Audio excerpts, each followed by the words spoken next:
প্রধান শিক্ষকের মুখ থেকে শুনলাম ক্লাস 8-এর শিক্ষার্থীবৃন্দ একই রকম পোশাক পরেছে, পাশাপাশি মারা উপস্থিত আছেন, সামনে ছাত্রছাত্রীবৃন্দ দেখতে খুবই সুন্দর লাগছে।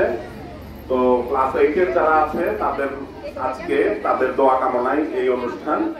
তো ক্লাস 8-এর শিক্ষার্থী যারা আছে তাদেরকে বলবো এই যেভাবে সুন্দর করে পরিপাটি ড্রেস পরে আজকে এখানে ক্লাস 8-এর শিক্ষার্থীরা উপস্থিত হয়েছে, তাদের পরীক্ষার খাতাটাও যেন লেখাগুলোও যেন সেরকম সুন্দর পরিপাটি মুক্ত মতো ঝরঝরে হয়। তোমরা তোমাদের প্রতি আমাদের সকলের দোয়া রইল, পাশাপাশি ভালো রেজাল্টের জন্য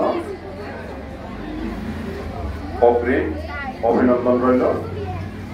জিয়াকান্দি সরকারি প্রাথমিক বিদ্যালয় কর্তৃক আয়োজিত অষ্টম শ্রেণী আজকে দোয়া এবং মিলাদ মাহফিলের অনুষ্ঠানের সম্মানিত সভাপতি উপস্থিত আছেন আমাদের ইউনিয়ন বিএনপির সভাপতি মহোদয়, অধ্যক্ষ মহোদয়, বিদ্যালয়ের জমিদাতা, আরো বিভিন্ন রাজনৈতিক ব্যক্তিবর্গ, সমাজের সুদীবৃন্দ, সামনে উপস্থিত ছাত্রছাত্রীবৃন্দ, মারা, আমার এই বিদ্যালয়ের সহকারী শিক্ষকবৃন্দ, সবাইকে আমার ব্যক্তিগত পক্ষ থেকে এবং উপজেলা প্রাথমিক শিক্ষা অফিসের পক্ষ থেকে প্রাণঢালা অভিনন্দন জানাচ্ছি।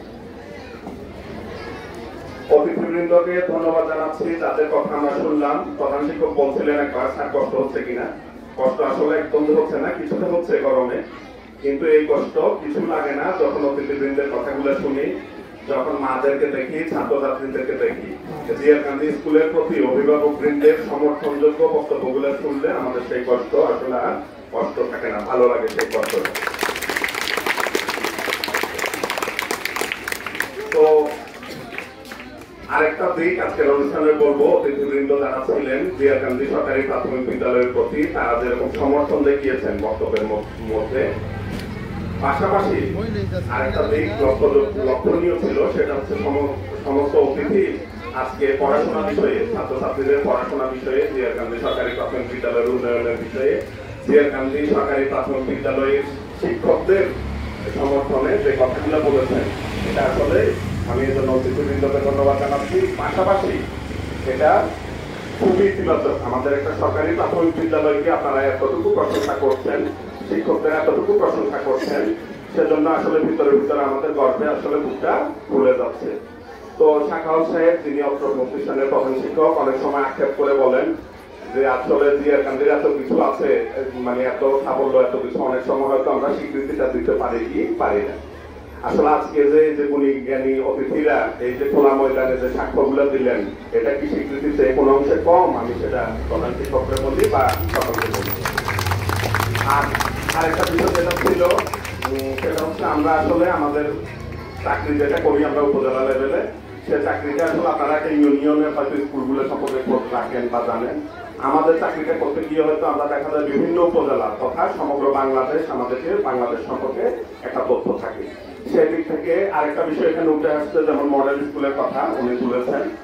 তো আসলে ওই যখন মডেল স্কুলের নামকরণ গুলা হয় বা প্রস্তাবগুলো যায়, সেখানে জিয়াকান্দির যে এত সব বৈশিষ্ট্যের কথা বললেন, শিক্ষকদের কথা বললেন, ছাত্রছাত্রীদের কথা বললেন, বা আরো অপরাপর যেসব বিষয় বললেন, যেমন আজকের অনুষ্ঠানে গেট আপ বা এই সম্পর্কে অতিথিরা যে কথাগুলো বললেন, আমাদের আসলে 1 সেকেন্ডের বেশি কাল বিলম্ব হয় না স্কুল নির্ধারণে। সেই ইয়াটা নির্ধারণ করতে আমাদের খুব বেশি সহজ হয়। সেই সহজ কাজের অংশ হিসেবেই হয়তো আজকে ওই যে তালিকায় নাম দেখা গেছে, সেই জিনিসটা হয়তো এটা একটু পূর্বের তালিকা, সেই বিষয়ে। তো সেজন্য উপস্থিত ছাত্রছাত্রীবৃন্দ, উপস্থিত মারা যারা আছেন, আপনাদের উদ্দেশ্যে আরেকটু কথা বলবো। আমাদের পূর্ববর্তী বক্তারা অবশ্য বলে গেছেন, আমাদের ছাত্রছাত্রীদেরকে, মাদেরকে অনেক ধরনের নির্দেশনা দিয়ে গেছেন। সেটা হচ্ছে পড়ার কথা, শিক্ষার কথা, মোবাইল ব্যবহারের কথা সহ গুরুত্বপূর্ণ অনেক কথা বলেছেন। আসলে এগুলো খুবই প্রাসঙ্গিক, এই কারণে যে সময়টা আমাদের এখন নভেম্বর ডিসেম্বর, সামনে আমাদের এই সময়টা শিক্ষা ক্যালেন্ডারের জন্য, শিক্ষাবর্ষ পঞ্জিকার জন্য এই সময়টা খুবই বেশি গুরুত্বপূর্ণ। এটা হয় প্রাথমিকের জন্য, ঠিক তেমনি ক্লাস 8-এর জন্য এখানে যারা আছে সময়টা খুব বেশি।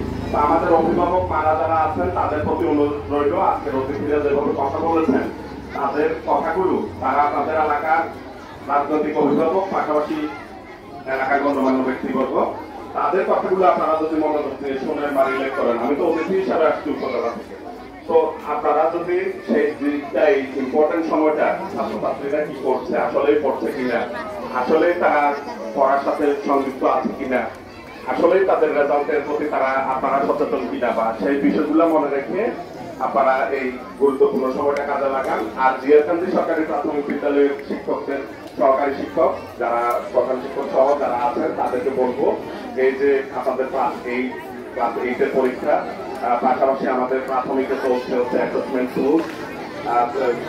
এই বছর 22 সালে বৃত্তি পরীক্ষার পর বৃত্তি পরীক্ষা বন্ধ ছিল, এই বছর আছে প্রাথমিক বৃত্তি পরীক্ষা আর তৃতীয় প্রান্তিক পরীক্ষা। সেই বিষয়গুলো আপনারা মাথায় রাখবেন। প্রধান শিক্ষক আপনাদেরকে বলেছেন যে দায়িত্ব নিয়েছেন, এটাও একটা ইতিবাচক বিষয়, এটাও আমি খেয়াল করেছি যে আপনার সন্তানকে পরিপাটিভাবে স্কুলে আসেন, পাঠাবেন এবং কি পড়ছে, সে তার ভবিষ্যৎ কি হবে, তার পড়াশোনা কতটুকু হচ্ছে সেটা আপনারা প্রধান শিক্ষকের কাছ থেকে বুঝে নেবেন। তাহলে এতটুকু কথা বলার লোক আপনারা কোথায় পাবেন, বা প্রধান শিক্ষক কোথায় পাবেন যিনি আপনার বাচ্চার পড়াশোনা আপনাকে বুঝিয়ে দিতে চাচ্ছেন। তাহলে তার ইন্টেনশন কতটুকু সঠিক হলে তিনি আপনাকে আপনার প্রাপ্যটুকু বুঝিয়ে দিতে চাচ্ছেন, সে জায়গায় কেন আপনি এসে আপনার বাচ্চার বা আপনার অধিকারটুকু বা পড়াশোনাটুকু বুঝে নেবেন না, সেই জিনিসটা আপনাদেরকে অনুরোধ করবো আপনারা বুঝে নেবেন। সামনে উপবিষ্ট সকল শিক্ষার্থী, অত্র বিদ্যালয়ের সহকারী শিক্ষকবৃন্দ, মঞ্চে উপবিষ্ট